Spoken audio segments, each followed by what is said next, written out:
Hey everybody, welcome to Build Fly Go. So we're here with Steve from RPX and DynaVibe, and we're gonna do a prop balance on the RV-9 in this case. It's been a few years since I've done a prop balance on the RV-9. I think it's 2018, 2019, and the props come on and off a dozen times since then because of just regular maintenance. And DynaVibe was very nice to provide a set for us, and we're gonna do a couple of videos on how to do this prop balance. It's super easy. It's quick, right? Like it's one of those things where people stress about. It's like, oh, how am I going to do this? Where am I going to mount the sensors? And we're going to go over all of that. But just the tools that we use, right? I mean, you just need sort of a socket set to maybe move some of the bolts around. We might move a case bolt to mount some of the sensors around. We'll see when we get to the front. Torque wrench just to torque everything back together. And that's really it. I just have a screwdriver here just because. But you want to tell us what comes in the kit? And yeah, absolutely. First of all, thank you for having me up here today. I appreciate it. Yeah. So you're very correct. It's a very easy process to do. There's nothing complicated about it. As far as what tooling you would need that we don't provide, you're looking at the basic tools. I mean, a couple wrenches, box wrenches, socket wrenches, some screwdrivers. We provide an Allen wrench for our hardware, which covers basically everything. So this is not really a very complicated process at all. So this is how we're going to configure the sensors for this aircraft. They're co-located together. So we basically have the accelerometer mount holding the phototach mount with the capture screw there. And the one thing that's really important is, and we provide the tooling to do this, this is mine, but you don't want to over torque this. Just make sure it's firm, and that's good enough. So we found the case mount adapter that fits over this thread. I removed the Adele clamp here for this fuel line, and we just threaded it on. I'm just going to lightly tighten it. Doesn't have to be torqued, right? Like it's just a light. I'm being careful with that fuel line. And you see that we added a little bit of tape to protect that fuel line, and then we're attaching the sensors. So what I'm doing here, just before we go any further and secure all the cables, I just want to make sure that our phototach, where it's mounted right now, is going to be aligned with the reflective tape. Sure. So we'll go into this in more detail in a minute, but essentially when you turn the unit on, the phototach, you can hit the home key, the phototach comes on. So that phototach is on now. When you're mounting the phototach and the reflective tape, particularly when you're outside, we're in a hangar right now, which makes it a little bit better, but certainly when you're outside, this is an LED light. You're never going to be able to see this physically hitting the tape. So what we did was we've got a little LED light on the back of this that you will see illuminate when it's making contact with the tape. So this is telling us, hey, we got a good signal. The quicker the signal, the quicker it's blinking, the better the signal we have. So you just want to ensure before you place the tape on, there's a real good signal right there, that we are getting a good tack signal. Everything's hooked up to the airplane. We've got our accelerometer cable in the left accelerometer port. When you are balancing a prop with the GX3, by default, the left port is what needs to be used. It will support two sensors, but we only need one sensor for prop balancing, so we're going to use the left port. And then the tack is in the only tack port available. You turn the unit on, it'll boot up. This is really important that you should check whenever you're balancing a prop. You want to make sure you got the latest firmware version in it. And you also want to make sure that if you're doing a certified aircraft, that the unit is currently in calibration. These function keys control everything that's above it. So in this case, if we wanted to hit next, we would hit F4. We want to go into auto balance mode, which is the mode we're going to use to balance the prop. So first thing we're going to have to do is put the setup information for this airplane. It's going to give you a warning message that says remove all trim weights, do not remove static weights, align reflective tape with the tack. Hit next, and this information you can put in here whether you want to or not. The only thing you need to have in here for sure that is accurate is the engine horsepower. Okay, that's 180 for this one. So, yep.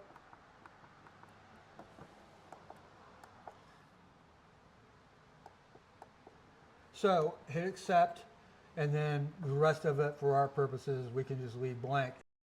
Once we got that information in here, we're going to hit next, and it's going to ask us how many blades are on the prop, and we can manipulate all this by just hitting the arrow keys. So we're going to say there's 2 blades on the prop.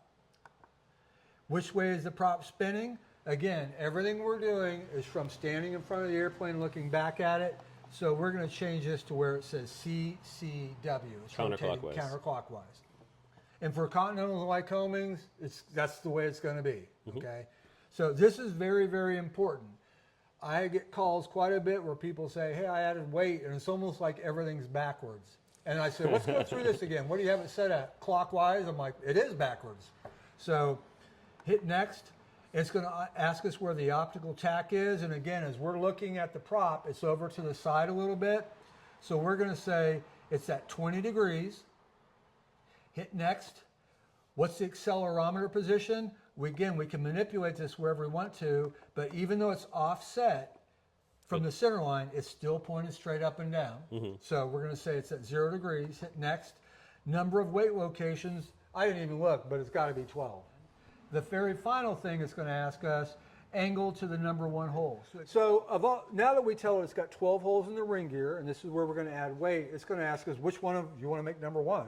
And what I try to do to make things easy is, and you're going to have to do this anyways, once you take the readings and shut the airplane down, keys off, mags off, all that stuff, you're going to rotate the prop to where the reflective tape's in front of the photo tack. And then to me, I will always know, hey, we made this one number 1, so I always know it's right in line with the reflective The one tape. right in line with the tape. And very important also, even though the prop's rotating counterclockwise, we count the holes clockwise. Okay. We're going to put it right there at 20 degrees. And we know our number 1 hole is right behind the prop that's got reflective tape on it. So if it comes out and gives us a solution of, hey, add weight in 4 and 5, we know, start counting from this hole, 1, 2, 3, 4, 5. Make sense? Yep. Okay. Next, and then it starts to repeat itself. So at this point, we can hit accept. And what it's going to tell us is prepare to run up, clear the air, run it up at cruise RPM, and basically, at this point, if we go forward, what's going to say is a tack signal is required. Okay, so it's just waiting us for start? It's waiting us for run the aircraft. Okay, I guess let's look everything over, pull the airplane out, and get started. Yep, make sure everything's secure and we're ready to go. Okay, so typically when you're doing this, you want to try to balance the prop where the airplane lives most of the time. Sure. And that's at cruise RPM. If you have limitations that, hey, I can't get to that on the ground for whatever reason, you can balance at lower RPMs.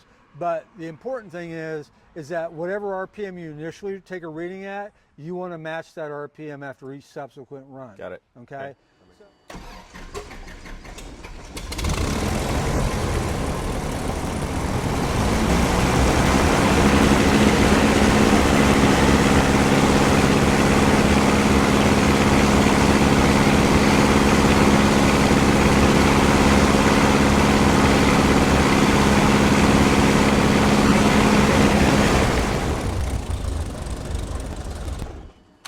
Okay, so this is our first run actually in the prop balance job where we're going to implement a solution.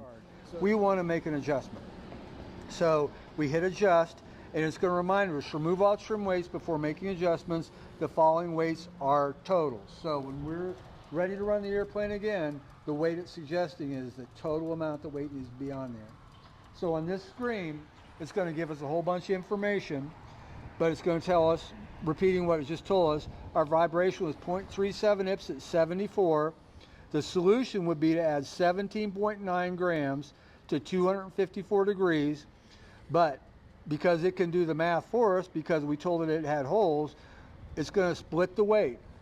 It doesn't always split the weight. It's kind of hard to tell when it is going to do it, but it could give us weight for 2 different locations, or it could just say we need weight in 1 different location. In this case, it said for 2, and it'll say at hole number 9, it wants 14.5 grams, and at hole number 8, it wants to 3.7 grams. So now what we need to do is go ahead, weigh out our weights, and add them to those locations. Make sure we program into the analyzer what we actually did, and then run the airplane again. But this is our very first weight solution, and it's basically calling for 14.5 and 3.7. So we got 14.22, and that's pretty close. The 3.7 is just too small of a solution for us to put on the ring gear. And again, we already discussed this. This is digital. It'll tell you really, really small solutions that you could not implement. So in this case, we're going to completely ignore the 3.7 grams. And if you ever are going to deviate from what this is asking you to do, the time to do it is on the very, very first run, when it's still trying to figure out, hey, is this exactly the right numbering? And like I said, the internal calculation it uses for the solution is pretty accurate. Sure. But once we tell it what we did and run it, then it gets really accurate. Yeah. The important thing to impart is, whatever you do, you got to tell the box. Never lie to the box. Never lie to the box. Got it. All right, let's go put these weights on. So this goes on number 9. 1, 2, 3, 4, 5, 6, 7, 8, and here is 9. I'm just going to move the prop so that I can get to it a little easier. Yep. Okay. Does it matter where the weight goes? Right, like I guess I can split it. I'd put it on the back side, the bulk of the weight. The back? Yeah. All right. Yeah, I can do it. And when you do this, before we do that, we want to make sure we have clearance. Yeah. And as we're on this screen where it's telling us what to do, how do you get to the screen where it's telling you how much weight you actually added? And this is in the manual, but it's easy to miss. If you hit the 5 key, it's going to come back and ask you, tell us what your first weight addition was. Well, it was hole number 9, so we're going to say it was hole number 9, accept, and it was 14.22. Yeah, 14 point something. Yep. Accept, and then it's going to ask us what was our second hole, which was hole number 8, and we put 0 up.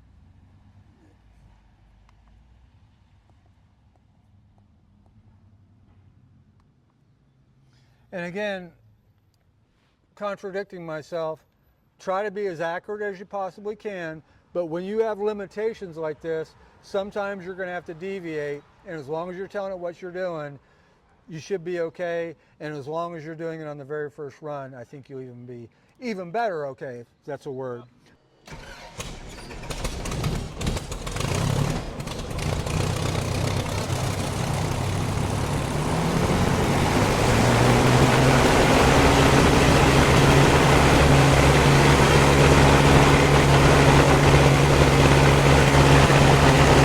At this point, we're looking at our new solution. We did make an improvement, but that was our first run. So now the solution is based off what we previously did, the results we got. So the new solution is, it still wants weight at hole number 9, but it wants quite a bit more weight, 27.8. That's not really unusual. And it wants to, on hole number 10, it wants 4.4 grams. So both of those should be doable. Okay. With the hardware you have. Yeah. So what we would do at this point is remove the previous weight, add the 2 new solutions, add them to the airplane, program into the box, and run it again. Sounds good. Okay, and then we should be done. All right. What we did was we got as close as we could to the solution, which the net solution was 31.7 grams at 264. When we weighed our weight, we ended up overshooting a little bit. And that was largely in part because, again, using the ring gear, we have to have a certain size of hardware to even get it on there. So, again, this is a limitation of balancing that you got to work with, but it doesn't make it not doable. So we ended up with 33.2 grams at 266. So we're going to go ahead, and we're pretty much on the phase angle, a little bit over. We're going to go ahead and run it again and see if we can continue our trend of reducing the vibration. All right, so we just did our second weight placement on the aircraft, and we got the vibration down to 0.03 at 244. And again, our goal is to be at 0.07 IPS or below. The lower, the better.